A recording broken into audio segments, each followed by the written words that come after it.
நான் பல மாவட்டங்களுக்கு போகும்போது அங்கே கூட்டமாக மக்கள் நிற்பாங்க, மனுக்களோடு நிற்பாங்க, தாய்மார்கள் நிற்பாங்க. வண்டியை நிப்பாட்ட சொல்லுவேன். நிறைய பேர் மனுக்கள் கொடுப்பாங்க. அப்போ பல பேர் பாராட்டுவாங்க, வாழ்த்துவாங்க, சொல்லுவாங்க, தம்பி அப்பாட்ட சொல்லிடு, வந்துருச்சு 1000 ரூபா வந்துருச்சு, தேங்க்ஸ் அப்படின்னு கும்பலாக கூப்பிட்டு பேசியிருக்காங்க, வாழ்த்திருக்கிறாங்க. கேட்பேன், என்னக்கா பண்ணீங்க, 1000 ரூபா உங்களுக்கு எப்படி பயன்படுது?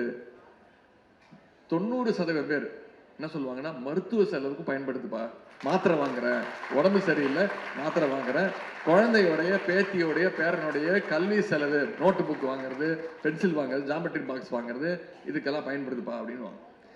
சில பேர் சில இடங்கள்ல சொல்லுவாங்க, தம்பி எனக்கு வரலப்பா, அந்த அக்காவுக்கு வந்துருச்சு எனக்கு வரல, என்னை மட்டும் ரிஜெக்ட் பண்ணிட்டாங்க, சொல்ல மாட்டேங்கிறாங்க, உங்களுக்கு வரலையா? இன்னும் சொல்ல போனா தலைவர் அவர்கள் அதுல இருந்தக்கூடிய சில விதிகளை எல்லாம் தளர்த்திட்டாங்க.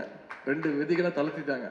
நிச்சயமா சொல்றேன், இன்னும் 2 மாதங்கள்ல இன்னும் கூடுதலான தகுதி வாய்ந்த அதிக மகளிருக்கு கலைஞர் மகளிர் உரிமை தொகையை தலைவர் அவர்கள் நிச்சயம் கொடுப்பார்.